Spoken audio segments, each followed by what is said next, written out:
Hello, welcome to your academy. At your academy today we will deal with psychoanalytic criticism. Now, when it comes to psychoanalytic criticism, uh, it revolves initially basically around two important theorists, Sigmund Freud and Jacques Lacan. Before we take up this topic, let me tell you that at your academy, you can visit the home page of your academy, go to the playlist section.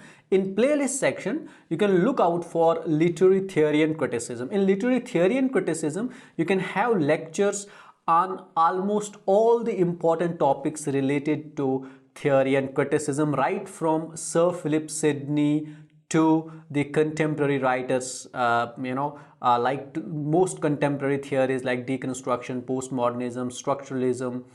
We have lectures on post-colonial theories, including Homi K. Bhabha, Edward Said. You can have lectures on eco-criticism. You can get lectures on Marxism, on feminism, and today we will deal with psychoanalytic criticism. Now, as I said, that psychoanalytic criticism basically revolves around these two important theorists, Sigmund Freud and Jacques Lacan. In this particular lecture, we will take up the concepts of psychoanalytic criticism by Sigmund Freud. Now, when it comes to Sigmund Freud, he is considered to be the father of classical psychoanalytic criticism or psychoanalysis or psychoanalytic theory.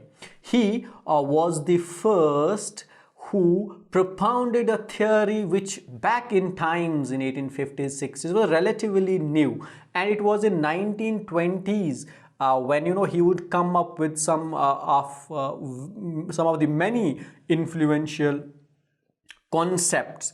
Sigmund Freud was a psychiatrist. He would treat patients, and he treated the patients in the most different ways, which at that time was not very common practice of treating the people. But what Sigmund Freud suggested, that illness is not only because of some external virus or bacteria or some other things that enter our body and our weakens our immune system, and thus we fall ill. Sigmund Freud believed that there were many other causes besides these external elements, and many diseases had a lot to do with the mind of human beings, with the functioning of the mind of human beings.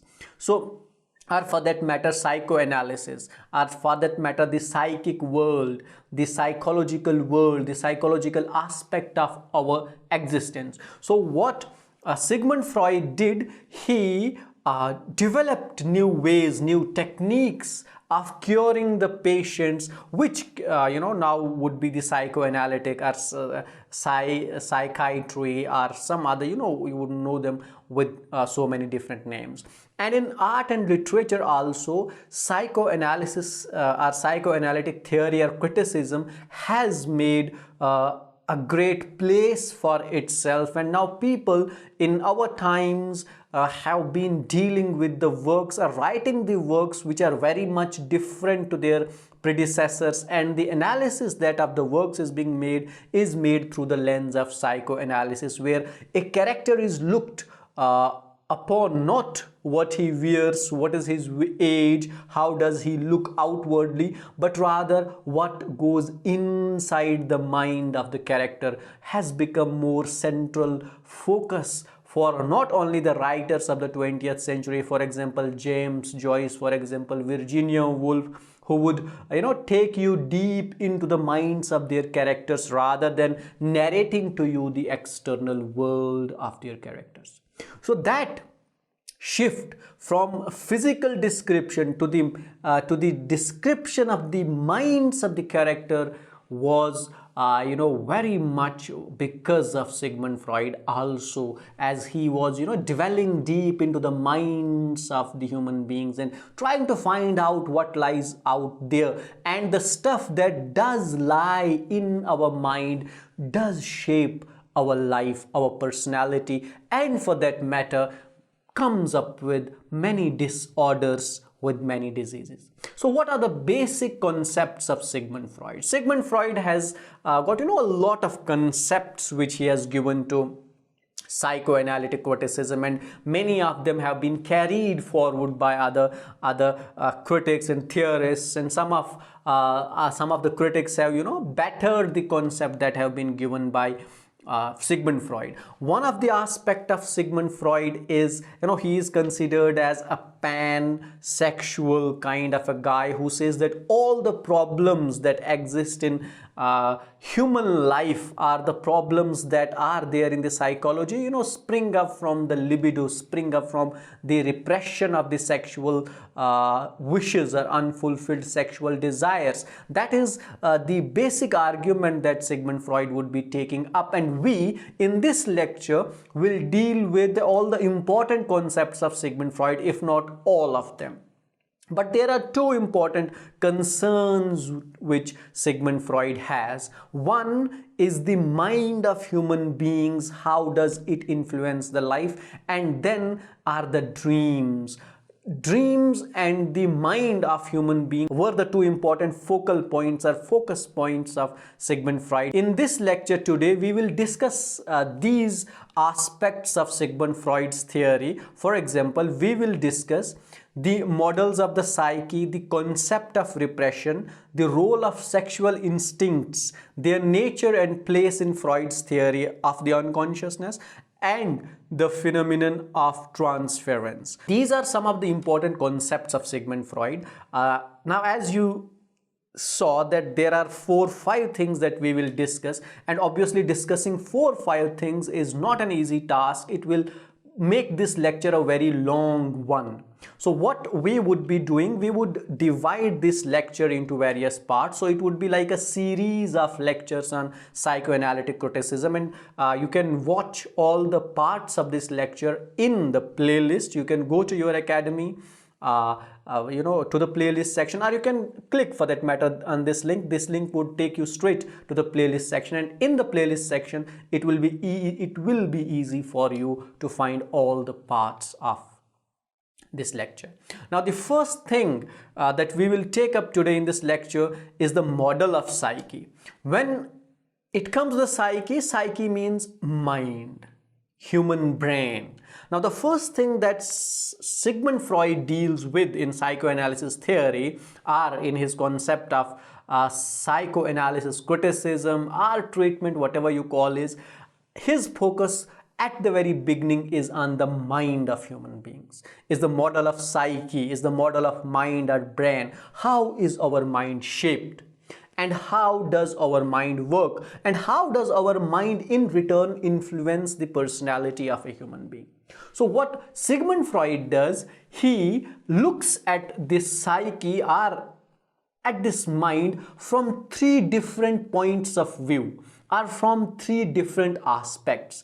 And these 3 aspects are the dynamic aspect of our psyche or mind, the economic aspect of our psyche or mind, and the topographical aspect of our psyche and mind.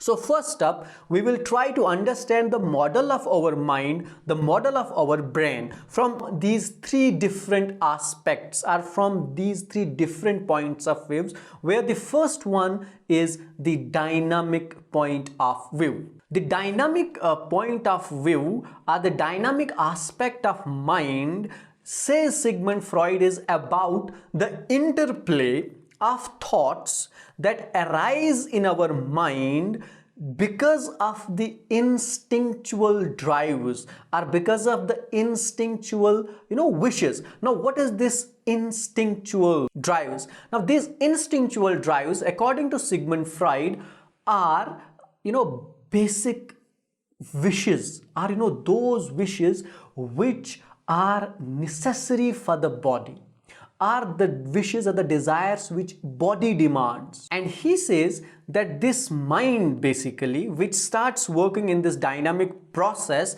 and where this interplay of thoughts begin, it comes into being out of the body. Now, what does this out of the body mean?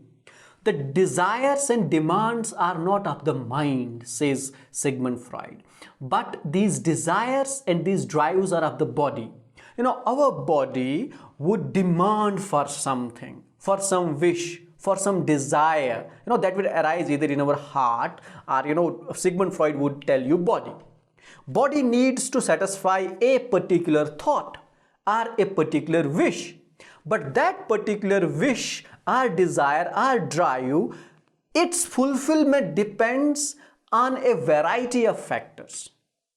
And those factors are the external factors, are the external realities. What are the external realities? External realities are the law, punishment, reward, morals, good and bad. These are external realities. It's not possible for a human body that it can satisfy any of its drive, any of its wish, any of its desire. There can be hundreds, say for that matter the sexual desire that arises in the body, in the heart. But the fact of the matter is you cannot just go out and satisfy this particular desire. Now, who would stop us from satisfying this particular desire? Here it comes the dynamic nature of the mind. Now, in this particular point of view, mind is not divided by Sigmund Freud into any kind of distinctions that he would make later, but here it's simply mind. And this mind is quite active and quite conscious in its approach, which would to a greater extent see the animalistic instincts and the good instincts. Now, these animalistic instincts would again be, for example, the sexual desire or the sexual drive, and nobody can go out and just fulfill it as the body demands or as the body wishes. So who stops it? The mind stops it. Now, when mind stops it, this is the one point of view, one aspect of our mind, how it functions or how it interplays. Now, this is again based on the principle of pleasure and unpleasure. Now, if the body is satisfied, the desire that it wishes is granted, it would obviously give pleasure to it. But if the wish is not fulfilled, it will give unpleasure.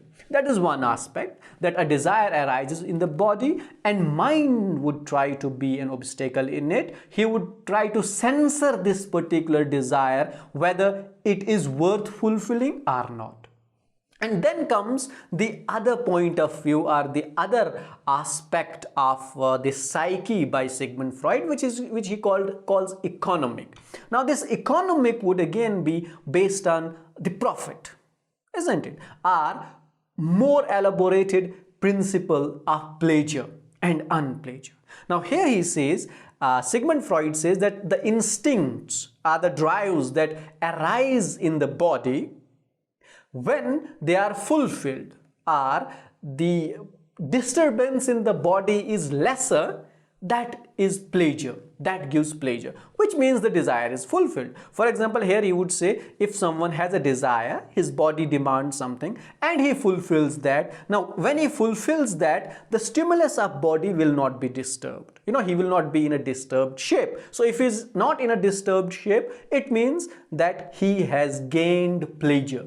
But if an instinct or drive, for that matter, when it arises and disturbs the stimulus of the body to a greater extent, when will it disturb? When the thought or the desire will not be fulfilled. So that would be unpleasure. So this economic aspect of our psyche looks at this pleasure and displeasure or on this pleasure and unpleasure formula. Now, here in this economic point of view or economic aspect, what Sigmund Freud does, he adds another layer to the psyche, and that is ego. Now, this ego will again be discussed later in the topographical point of view, but here he says that these instincts and drives, yet they always come in contradiction with the external reality. As I said earlier, what are the external realities? The external realities would be law, morals, good, bad, punishment, reward, all these things. Now, who is responsible for telling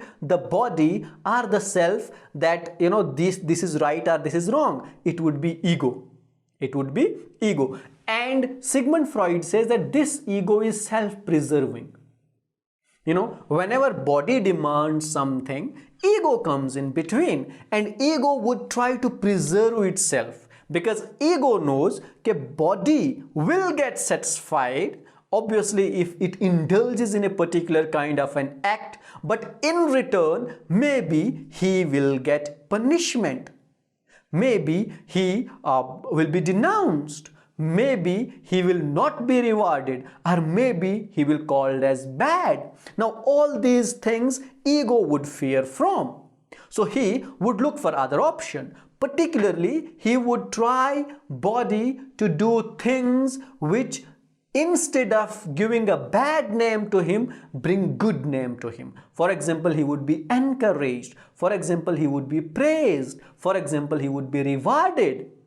For example, it would be told to him that you are a good man, you are heroic, you are a hero. Now, ego demands these things, and ego rejects all those which are bad. Now, that is the second thing. So, what mind is basically doing, it is having a consistent conflict with the libido or a consistent conflict with the desires. For that matter, or in a broader terms, mind is always in a consistent conflict with body. Because body would, in Freudian terms, work on the principle of id, that is satisfaction.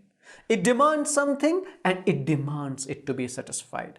If mind does not intervene, if ego does not intervene, body will do anything it wishes or desires. But says Sigmund Freud, it is the ego, it is the mind. Now, we are not into that, different distinctions of mind, which will come in the topographical point of view. But here we would say it's mind, it's ego, who tries to stop body from doing those things which perhaps will damage ego, which perhaps will bring bad name to a person. Now, this is the model of psyche. This is how psyche works. That is all in this part of the lecture. To watch the next part of this lecture series, click on this video that has appeared on your screen. You can click here to subscribe your academy.